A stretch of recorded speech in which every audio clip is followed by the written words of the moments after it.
này hôm nay chủ nhật khách hàng hôm nay để giới thiệu qua con này. Con này đây, con này là Flex 14, màu là màu đen. Con này chip Core i5-8265U. Máy 65U của nó thì là nó đời 2019. Đấy, RAM 8GB, ổ SD 256. Con này là xoay gập 360. Con này có đúng một chiếc, hàng nguyên niêm phong. Niêm phong cả trên cả dưới luôn. Đấy, nguyên niêm phong, con này bán xong hết rồi. Con này màn hình 14 inch, quay xoay gập 360, màn hình cảm ứng. Xem thông tin số của nó. Con này mã của nó là Lenovo IdeaPad Flex 14 IVKL. Thông số kỹ thuật của nó.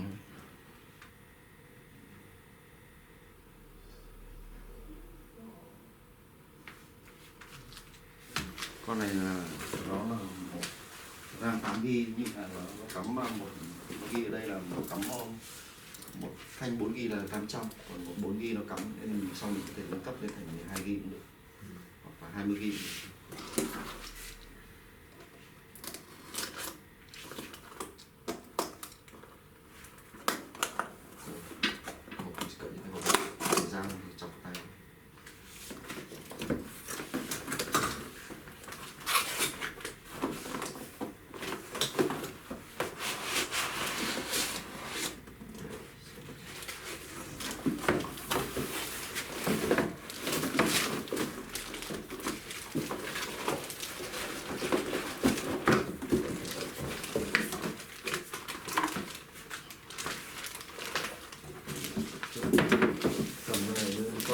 Liệu của nó trông rất là xịn chứ không rẻ tiền đâu.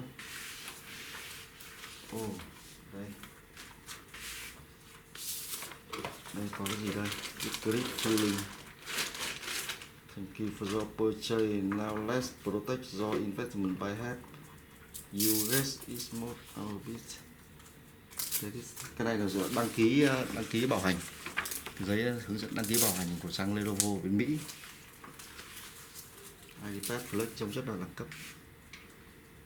Anh xem qua một lượt là xem là có vết xước với vết sửa gì chưa, xong tôi giới thiệu qua cái.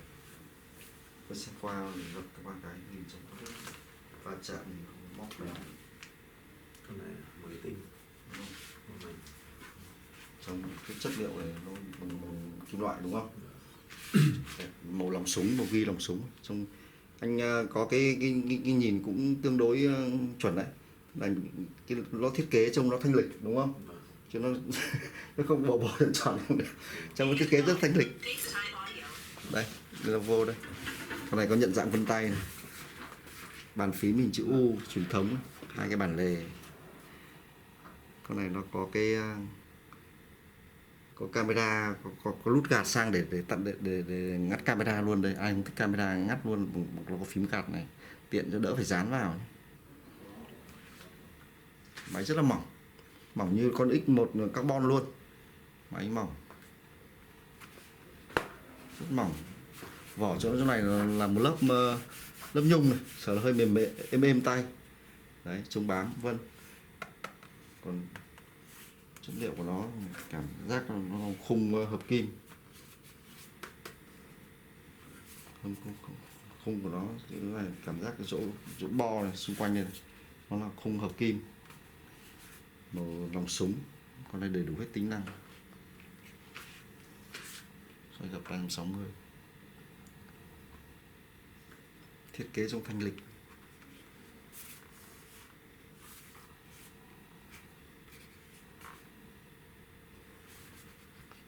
Con này có nhiều màu này gọi là màu đen. Màu đen là cái ốp này, và bên trong của nó là một ghi lòng súng trước và sau, in 10 bản quyền. Bên này có hai cổng USB này, một cái đọc thẻ nhớ này. Bên này có HDMI này và Thunderbolt này. Đấy, cổng Thunderbolt này rất là quan trọng, nhiều người về sau này. Thiết kế chỗ này cái góc này nó hơi vát về phía sau này. hai quạt tản nhiệt đằng sau. Rồi, giới thiệu qua con lạnh chỉ còn một chiếc, còn cắm bông win.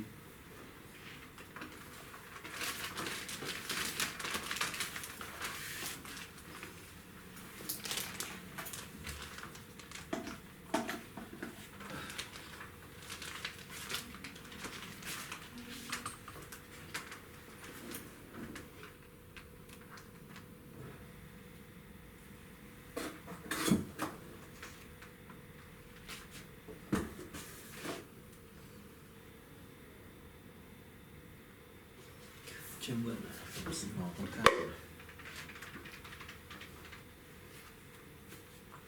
Màn này là màn 13 đúng không? Hay 12? Con này 12. Bo nó to nhưng trông nó người.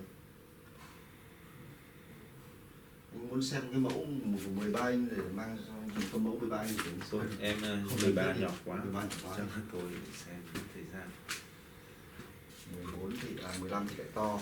15 to nghĩa là chỉ đúng 14. Hi there, I'm Cortana, and I'm here to help. A little sign in here, a touch of Wi-Fi there, and we'll have your PC ready for all you plan to do. Use your voice or the keyboard along the way, and if you'd like me to stay quiet, just select the little microphone icon towards the bottom of your screen. If you need an assistive screen reader, press the Windows, Control, and Enter keys at the same time to turn on narrator. Okay, enough intro. Let's trong dig ngoại in. hình con này có giống cái con đeo vừa nãy của anh không? Không, nó vỏ nhựa, nó đẳng cấp nó thì nó đầu ba thì nó là vỏ nhựa, nhựa nhìn trông nó rõ luôn. Nó vỏ kia nó vỏ nó xịn hơn, vỏ carbon. Your keyboard is set to. Do you also type with another keyboard layout? Có một con 15 inch giống như thế Now này. let's get you connected to a network. Just so you know, connecting to a network now could save you some time later. Anh cứ mở cho em cái con Next đeo up, vừa nãy. the legal stuff. Còn mới thì em luôn. Type what you want to name your account. Em tên của bạn là kinh doanh là anh để có tên công ty không? Sale manager đi. Sale manager. Này gì? Có CGS đây không? Sale có CGS đây không? Có chữ S. Thế thôi rồi này rồi. Okay, now. Tiếng nghe rất là to. Hey, look, that's me, Cortana. Windows can save your spot in. These are the settings Microsoft recommends. Go ahead and review them, and select Accept when you're ready. Your device manufacturer would like your contact info to send you updates and such. Almost done now. We just need to get a few more things polished up for you, and Windows will be all yours. Looking forward to helping out. Tất cả các hàng của anh là nhập ở Mỹ hay nào? Đúng rồi, 100% luôn. Mình không mua thị trường khác mà. Họ bảo thị trường khác cũng chịu luôn. Chỉ toàn Mỹ. Và Mỹ thì nó hay cái các công ty của Mỹ nó là làm ở Mỹ, nó hay có chương trình siêu học ấy. Mình Mỹ đọc được. Cái nơi khác nó giá cả của nó vẫn còn cao. Giờ máy tính ở Mỹ là rẻ nhất trên thế giới, không có nào rẻ hơn ở Mỹ.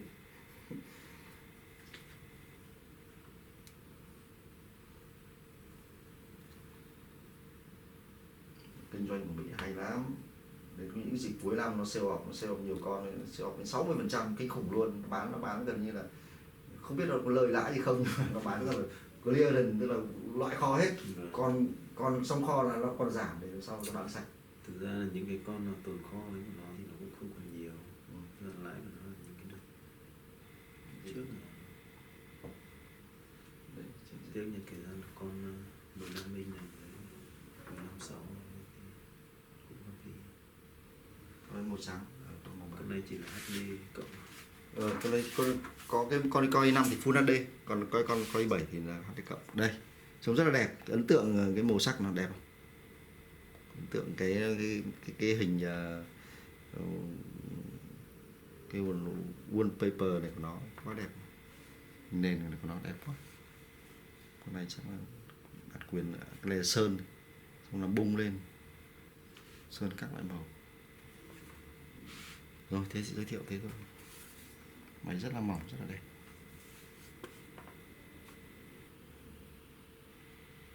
Có thể hình dung như là một con X1 carbon xoay gập, nhưng mà giá rẻ, trông bằng thấp, kém hơn chất vỏ, kém hơn một chút. Cái độ về cái độ mỏng nó tinh tế, nó